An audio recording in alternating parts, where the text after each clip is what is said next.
Okay, as promised, here is my preview of the Japan Cup Dirt nominations. Once the entries come out, I will do a formal written analysis of my selections and the race. So when I was looking up just general information for this race on Google referred me to recipes for Jello pudding dirt cups. So apparently, in Google's eyes, Japan Cup Dirt equals Jello pudding dirt cups. Gotta love algorithms. So anyway, this is water.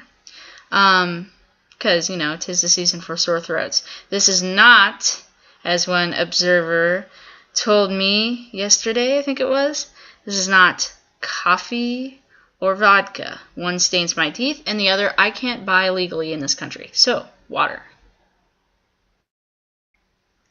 So that being said, let's talk about horses. We're gonna start with Pants on Fire, who is our American entry in this race. He is coming off that 7th place performance in the Breeders' Cup Dirt Mile, but before that, he has wins in the ACAC and the Monmouth Cup. In the ACAC, he earned a very high speed figure and a very good final time.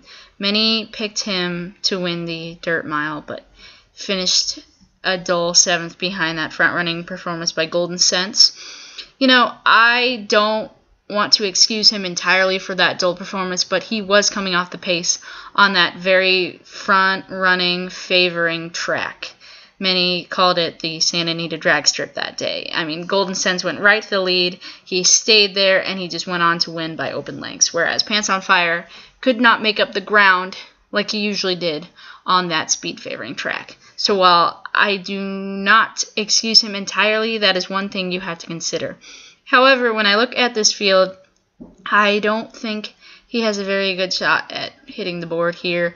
These horses are very top-notch, and one thing about them is they're very evenly matched. It's not like the Japan Cup where we saw like 2 or 3 very, very good horses that towered over the rest. This is very, very evenly matched. We have Great Brandy, who won the February Stakes, Grade 1, in February. 3 back. He's coming off 3rd off a layoff. His first 2 starts off that layoff weren't so stellar, so hopefully he can get his mojo back here in this race. He's going to face the defending champion of this race, Nihon Piro Hours. He won this race last year. He's coming off a 5-month layoff after a 2nd-place finish to Hokotarame, so we'll see how that works out for him. Hokotarame, upon my glance, is the horse to beat here. He's doing super this year. He was 3rd in this race last year.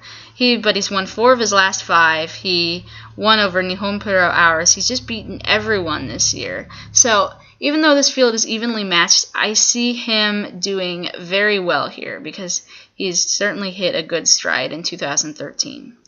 Then there's Espoir City. He's won his last 2, but he's been second to both Hokotarame and Great Brandy this year, so maybe, I don't know, he could pull a win here. Solitary King won 3 back. He's coming out of a 3rd to Hoko and Wonder Acute.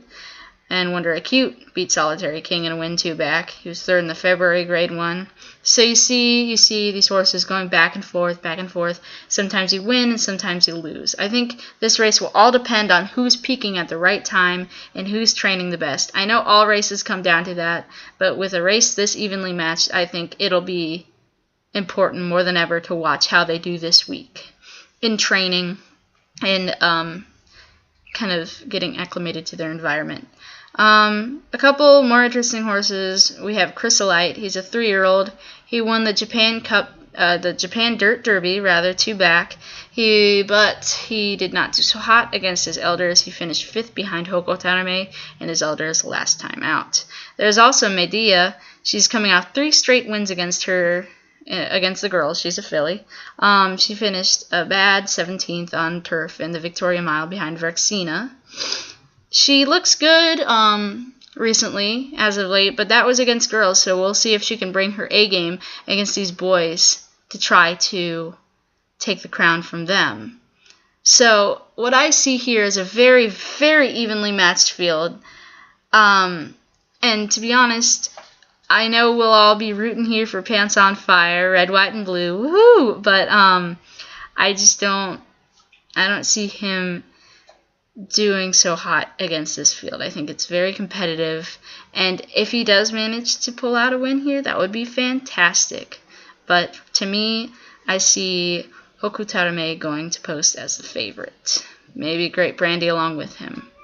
So anyway, thank you for watching. I will, like I said, I will have the analysis of this race written coming up shortly. So yeah, enjoy your week. I'll have this up, and then we'll be able to watch the race this weekend. So bye.